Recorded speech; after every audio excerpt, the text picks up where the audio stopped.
All right, what's going on, guys? Back with another video. So today I want to talk about how do you set up the perfect diet? How do you do it, right? A lot of people try this diet, they try that diet, but how do you set up the perfect diet plan that's going to get you to your goal while minimizing muscle loss, maximizing the amount of nutrients you're getting so you're not deficient in anything. You want to have good energy. You don't want to be lethargic all day.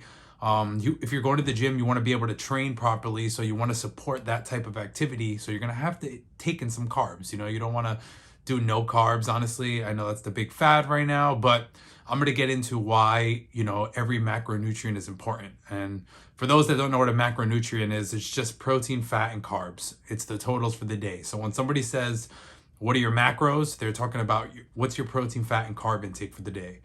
Micronutrients is all your vitamins and minerals. So, all right. So the first thing you got to do if you want to set up a game plan is first you need to calculate your calorie maintenance, right? Everybody has a set amount of calories that they maintain on. So let's just say you're 200 pounds, right? And you're trying to calculate how many calories your body maintains on. It's about times 15. So you take your body weight, you multiply it by 15. That's a very rough average, right? A very general way of calculating your maintenance. Not 100% accurate, but it's pretty close. So in that case, that's about 3,000 calories per day. 200 times 15 is 3,000. So this would mean that that person needs 3,000 calories every single day in order to stay exactly the same, equilibrium, homeostasis. Your body wants to be there. That's 3,000. That'll keep you where you need to be, right? Now, let's just say you want to lose weight, right? You have to go below this number. So if 3,000 is what it takes to maintain your weight, if you start eating 2,500, that means now your body is not getting that 500 it needed. So it's going to find a way to get it. Your body still needs 3,000 to maintain. So if you're only eating 2,500, it's going to extract that extra 500 from fat.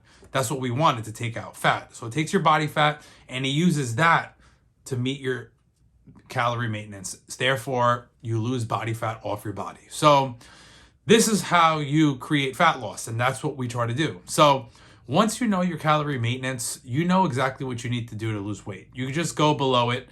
I would start with about 500 below, and then you could do some activity, maybe do 25 minutes of cardio a day, which burns like another 100 calories, and that'll put you at a 600 calorie deficit. So that's pretty good. And then from there, you're basically going to just execute that day in, day out. Now, what do you do with carbs, fats, and protein, right? And why are they important? So let's start with protein. So protein is definitely the most critical one. For a long time, people thought that you needed like 1.5 to 2 grams times your body weight. A lot of bodybuilders and competitors did that. The fitness world kind of copied.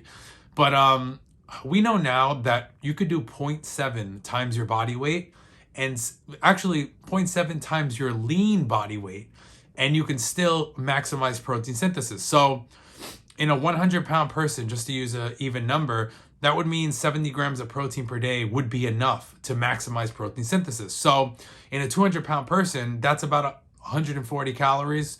So that's not that much. So people overeat protein. But if you hit that threshold at least, you're going to minimize the chances of losing muscle, muscle atrophy. You're going to feel better. If you maintain your muscle during the dieting process, you're going to look way better. You're going to feel way better. Your metabolic rate doesn't slow down. It's overall, there's no reason why you should ever want to lose muscle at all while dieting. So protein is important on the hierarchy, right? The next thing is carbs, right? Carbs and fats. So if your protein is where it needs to be, which is 0.7 at least times your body weight, then you're going to have a lot of extra calories for carbs and fats, because what people used to do 1.5 to 2 times their body weight in protein, which would leave very minimal calories for carbs and fats. So people would either fall into the camp of, I'm doing keto and they do protein fats, or they say, I'm going to do a carbs and no fats. So they do protein carbs. So you don't want that. If your protein is at 0.7 times your body weight, you're going to be able to fit in plenty of carbs and fats. So that should be the proper way to set things up, and that's going to be optimal for your body. So when you take the carbs, you want to kind of take in the amount based on how many calories you have left after you add in the fats. So for fats, we want somewhere between 0.25 to zero point 0.5 times your body weight. So that same 200-pound person, they can go like 100 grams of fat, and that's pretty good. And then from there, you're just gonna fill in the remaining calories from carbs, and that's pretty much what you want to do. And why are fats and carbs important, right? Because if you're somebody who's training and you're working out, and if you have any type of performance goals, most of that stuff like running, lifting weights, any type of high intensity activity requires glucose as a fuel source. So your body needs carbs to fuel those types of training styles. So if you're not giving it carbs, then you know what? That's not good. You're not going to be able to, get through the workout properly. You're not going to have glycogen, which is stored carbs in the muscle. You're not going to have enough available as a fuel source. So you can actually start to tap into protein, lean muscle. So the process is called gluconeogenesis. So you're going to be converting some of your protein, amino acids into carbs because your body needs it to fuel that activity. So if you have carbs in the proper range and you're not restricting them, like if you're not doing a keto diet and you're actually eating carbs, when you go to the gym, you're going to have enough of those carbs in the tank to fuel the workout session and help with recovery. And then that leaves fats, right? Fats are responsible for hormone production, all the activity that you do during the day that's low intensity, where your heart rate is under 135, like sitting, me making this video, walking around, you're using fat as a fuel source for that. So all three macronutrients are important. That's why I always tell people you want your protein, you want your fats and your carbs, and you want to keep them all in to some degree for as long as possible while dieting. Your body needs all the raw materials to grow, to, repair muscle, to feel good, to meet micronutrient needs. So that's basically what you want to do. And that's the overall gist of how to set up a diet plan. It's very general, but I figured I would just break down, the basics. If you have any questions, you can always shoot me a message. Once again, follow me on Instagram, aesthetics_nutrition. If you want to try coaching and you want to see what it's all about and you want a plan to kind of help you navigate your own goals, message me. You could check out my website too, aestheticsnutritionllc.com.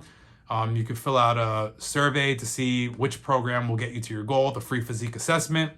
So check that out. And as always, like, subscribe, leave a comment, share it.